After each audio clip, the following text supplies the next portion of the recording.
जयपुर से करीब 130 किलोमीटर दूर। और अब होटल के स्वागत को देख के और यहाँ के फ़ोटोग्राफ्स को देख के आप समझ गए होंगे कि हम किस जगह पहुँच गए हैं। और टाइगर की इतने खूबसूरत फ़ोटोग्राफ्स हैं कि बता नहीं सकते।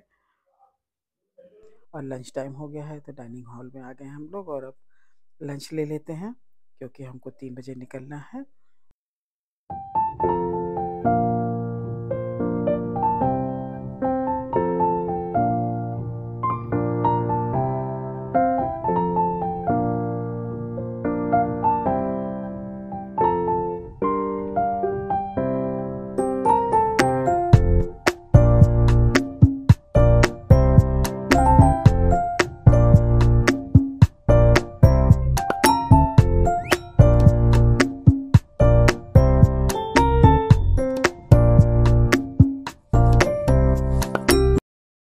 नमस्कार दोस्तों, मैं हूं अंजलि और आप देख रहे हैं Indian wild life plus channel. और दोस्तों, इस समय हम रणथंभौर आए हुए हैं और अब चल रहे हैं जंगल घूमने के लिए, इवनिंग सफारी के लिए। तो चलिए अब हम आपको जंगल घुमाते हैं। लेकिन अभी हम बैकग्राउंड में हमारे होटल देख रहे हैं, जिस होटल में हम ठहरे हुए हैं। तो अभी हमने लंच ले लिया है। साथ में मेरा छोटा बेटा आया हुआ है जो कनाडा में रहता है, तो उसको घुमाने के लिए ले के आए हुए हैं। तो चलिए पहले चलते हैं जंगल, फिर मिलते हैं आपसे। अभी सफारी के लिए हम पार्क के ज़ोन नंबर 6 में जा रहे हैं। ये ज़ोन 1 नंबर ज़ोन से एडजॉइनिंग ही है, लेकिन दोनों के गेट अलग-अलग ही हैं। यहाँ पर प्रवेश करते ही देखिए हमको खूब सारे सांभर दिखाई देने लग गए हैं। ज़ोन 6 का ये एक छोटा-सा वाटर बॉडी है। कुछ बर्ड्स भी दिखाई दे रहे हैं। ये ब्लैक नेक स्टॉक है। नीचे नीचे मछली भी ये है। ये ये अलग है।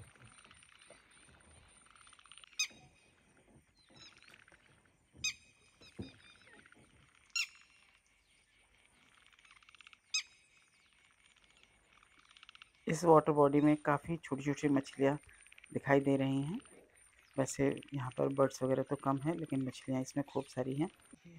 यहाँ पर कुछ और सांभर दिखाई दे रहे हैं। शाम का समय है तो जानवर अपने घर की तरफ लौट भी रहे हैं।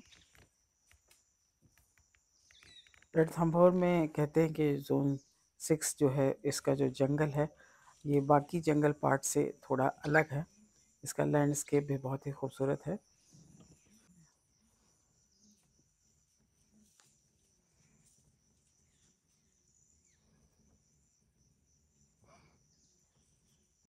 अब देखिए इधर कितना चेंज आ गया है।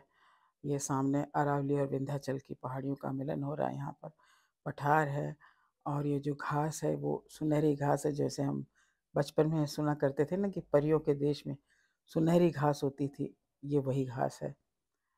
और अभी आगे देखेंगे तो ये देखिए बिल्कुल अब इसका लैंडस्केप चेंज हो गया है। इस जोन में नूर नाम की टाइग्रेस अपने बच्चों के साथ देखी जाती है।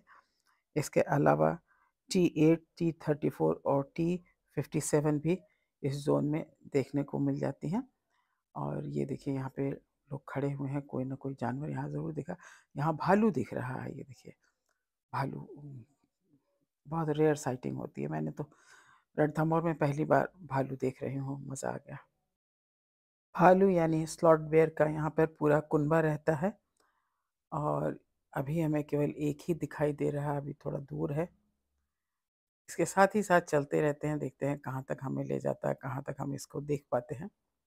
ऐसा बताया जा रहा है कि यहाँ पर लगातार भालुओं की संख्या में वृद्धि हो रही है और 90 से 95 भालू यहाँ जंगल में हैं।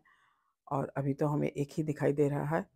जैसे ही जंगल में और दूसरे पर्यटन गाड़ियों को ये पता चला कि भालू इस साइड में दिख रहे हैं, तो सब फटाफट पहुँच रही हैं भालू को देखने के लिए। रेयर साइटिंग होती है भालू की भी। बाघों के साथ भालू भी पर्यटकों के आकर्षण का केंद्र बन रहे हैं इन दिनों। यहाँ पर पर्यटन गाड़ियों को कंट्रोल करने के लिए पेट्रोलिंग भी चल रही है साथ साथ में। जानवर किसी तरह की आवाज़ से डिस्टर्ब ना हो, इसलिए जिन पर्यटक गाड़ियों में बैठे सैलानियों को भालू दिख चुके हैं, उनसे धीरे धीरे आगे बढ़ने को कहा जा रहा है।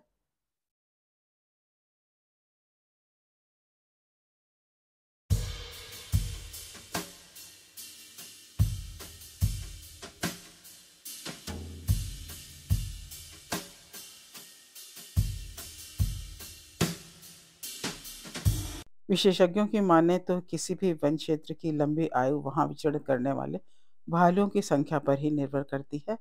बहुत कम लोग ये जानते हैं कि भालू जंगल के पेड़-पौधों के दीमक को खाते हैं, जिससे वनस्पतियों को जीवन दान मिलता है। रणथंभौर में बाघों की संख्या में इजाफा होने से भालुओं को देखने के लिए पर्यटकों में होड़ लगी रहती है। भालू की गिनती भी ताकतवर जानवरों में से एक मानी जाती है। इनके पंजे में लंबे और नुकीले नाखून होते हैं, जो शिकार करने और चीज़ों को चीरने-फाड़ने में कारगर सिद्ध होते हैं। काले भालू पेड़ों पर चढ़ने में काफ़ी फुर्तीले होते हैं। ये पेड़ों पर फल खाने के लिए या शिकारियों से बचने के लिए चढ़ जाते हैं। जंगल के पारिस्थितिक तंत्र का ये एक महत्वपूर्ण हिस्सा होते हैं और इनकी गंध सिर्फ उनके क्षेत्र को चिन्हित करने और शिकारियों को दूर रखने के लिए नहीं, बल्कि जटिल संरचना का भी हिस्सा है।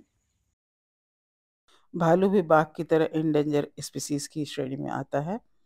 इसकी औसत उम्र 20 वर्ष की होती है और इनके नाखून नुकीले होने के कारण बाघ भी इन पर हमला कम ही कर पाते हैं।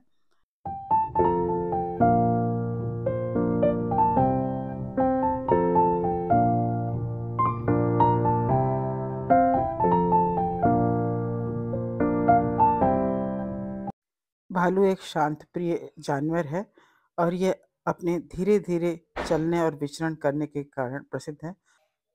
आप स्वयं देख सकते हैं कि इधर जंगल में भालू घूम रहा है और उधर हिरन वगैरह भी घास में इधर-उधर विचरण कर रहे हैं। तो इनके साथ में दूसरे जो जानवर हैं जंगल के, वो अच्छी तरीके से तालमेल बिठा के रहते हैं।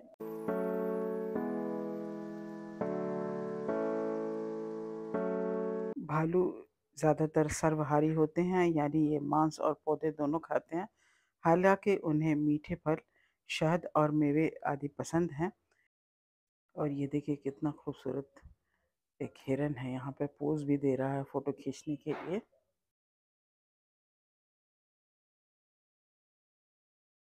भालुओं की सूंघने की शक्ति भी बहुत तेज़ होती है। ये कई किलोमीटर दूर से भी भोजन या शिकार के गंध को सूंघ सकते हैं।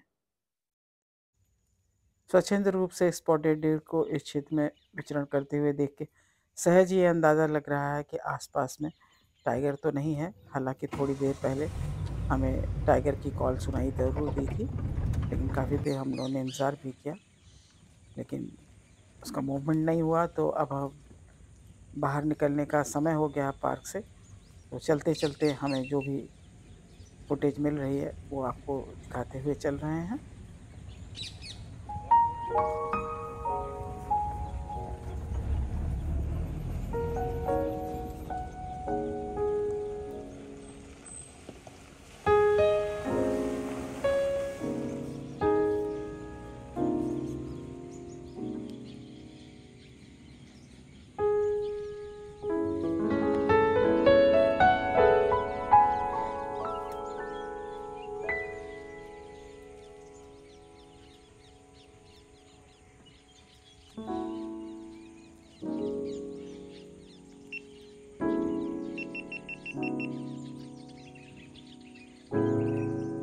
पोज दे रहा है।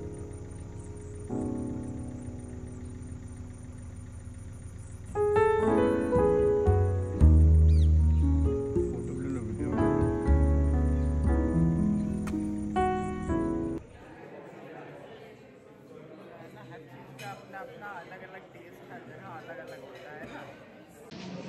तो दोस्तों अब हमने डिनर वगैरह ले लिया सब कुछ, और अब हम चल रहे हैं सोने के लिए।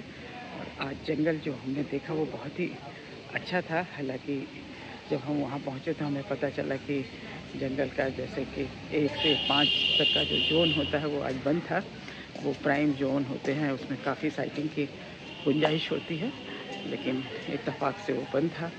और कुछ रीज़न था क्योंकि यहाँ पे उसके पास में जो पार्क का मेन गेट है उसके पास में ही गणेश टेम्पल है बड़ा, तो उस दिन वहाँ पे काफ़ी भीड़ रहती है, इसलिए शायद पार्क वालों ने ये गेट बंद कर दिया है। तो आज हम जोन नंबर 6 में गए थे और पहली बार ही हमको, जहाँ तक याद है, गए जोन नंबर 6 में। लेकिन काफ़ी अच्छा रहा साइटिंग। टाइगर की साइटिंग तो नहीं हुई, लेकिन और सब बहुत सारे जानवर दिखे, तो मज़ा आया। और अब देखिए पीछे बैकग्राउंड में रात हो गई है, 9 बज रहा है करीब रात के, और हम लोगों ने डिनर ले लिया, और भी गेस्ट वगैरह हैं यहाँ पे। स्विमिंग पूल पीछे दिखाई दे रहा है, तो यहीं पे हम आपसे लेते हैं इजाज़त। अगर आपको ये वीडियो अच्छी लगे तो लाइक कीजिएगा, और कल सुबह एक बार फिर हम मॉर्निंग सफारी के लिए जाएंगे, तो उसका वीडियो भी देखिएगा और उसका इंतज़ार करिए। तो आज take care, good night, bye bye, thank you.